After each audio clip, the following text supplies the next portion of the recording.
Bueno, aquí estamos para otro video. Pero vamos a hablar esta vez de lo posterior a los presocráticos, lo posterior a los pensadores cosmológicos, ¿cierto? Lo que habíamos visto, Heráclito, Parménides, Pitágoras, tales, eran pensadores que estaban centrados en su visión del universo. Bueno, aquí inauguramos un periodo que se llama periodo antropológico, en que la visión es más conjunta, la visión del cosmos es más conjunta con la visión del ser humano, ¿eh? Entran a una indistinción en ese sentido, ¿ya? Y son tres pensadores, que son Sócrates, Platón, Aristóteles, ¿ya?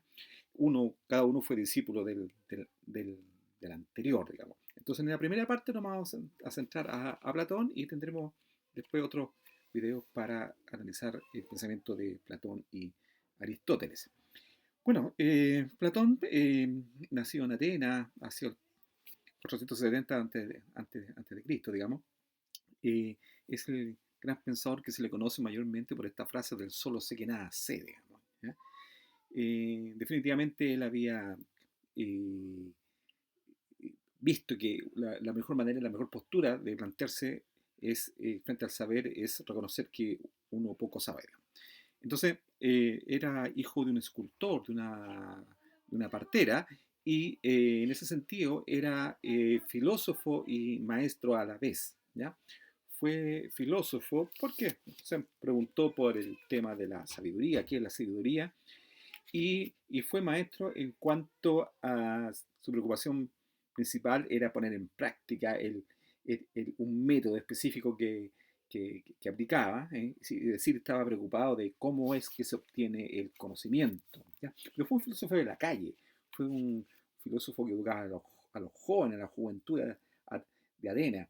De hecho, fue acusado de pervertir la mente de los jóvenes y mandado a juicio. Ya conoceremos el final de esa historia. Él decía que con respecto al saber existían los que no saben, ¿ya?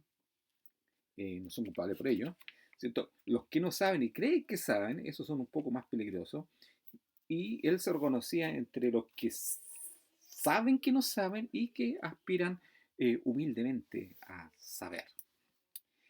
Eh, Como filósofo tenía posturas bien contrarias a lo que era el tema de la posibilidad del conocimiento, ¿cierto? En cuanto que iba contra el escepticismo, contra el relativismo. Él creía que habían leyes estables, leyes que se pueden descubrir, ¿ya? Es decir, y que podían con ese conocimiento perfeccionar la forma de vivir, ¿ah? Entonces, por esos tiempos hay que decir que habían discípulos de Heráclito, por ejemplo, Gorgias, que pensaba que nada, nada se puede saber, digamos, porque nada de lo que es, porque todo lo que es deja de ser, ¿se acuerdan? Eh, y si algo fue, no podía ser conocido, ¿ya? Porque definitivamente lo que era distinto al pensamiento. Y tampoco, si llegaba a ser conocido, no se podía comunicar, porque al final el pensamiento no era lo mismo que la palabra, es decir, totalmente escéptico. Y también encontré los relativistas, porque en el sentido de que otro discípulo, digamos, decía el, que pero el hombre no en cuanto a una cosa genérica, sino cada hombre, ¿ya? Es decir, lo subjetivo y lo relativo a la vez, es la medida de todas las cosas. Entonces, si es la medida de todas las cosas, no puede haber algo común a todo el género humano. En cuanto a maestro, practicó un método que se basaba en el diálogo haciéndole a las personas, a atenienses importantes que encontraba, les decía, ¿qué es la justicia? Le decía al juez, ¿qué es la valentía? Le decía al general, y escarbaba con preguntas adecuadas, un poco irónicas, fingiendo él no saber, de modo que sacaba y sacaba y sacaba, y que en un diálogo hasta llevarlo a una contradicción, ¿ya?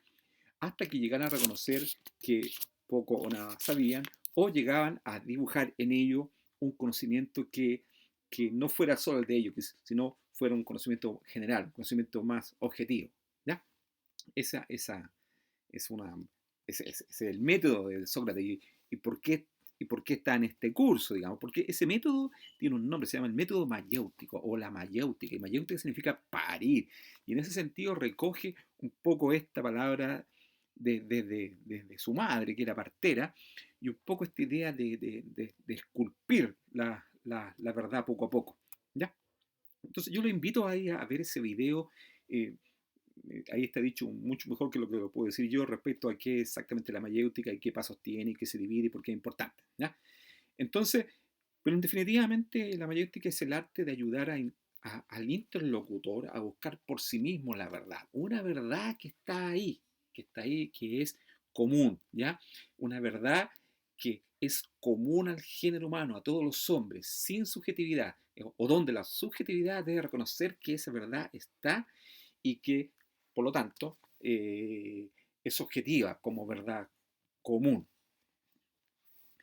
Eh, bueno, hay una derivación también a la ética. eh, en ese sentido, acá el pensamiento de Sócrates, el de ser consistente consigo mismo, de mantener la palabra, de no contradecirse a lo que uno piensa, lo llevó a tener conflicto con las autoridades de su ciudad. ¿Ah? Fue puesto en juicio, decidió defenderse a sí mismo, eso lo recogió Platón, su discípulo, escribiendo un libro que se llama La Apología de Sócrates, la defensa de Sócrates. Sócrates se defiende a sí mismo y defiende el hecho del pensar libremente y ir por la verdad. Bueno, al final es el cuadro, ahí se ve, tiene que tomar un vaso de veneno que se llama la famosa cicuta, ¿ya? Y se despide de la humanidad diciendo algo así como esto: mortales, ya es hora de partir. Yo a morir, vosotros a vivir.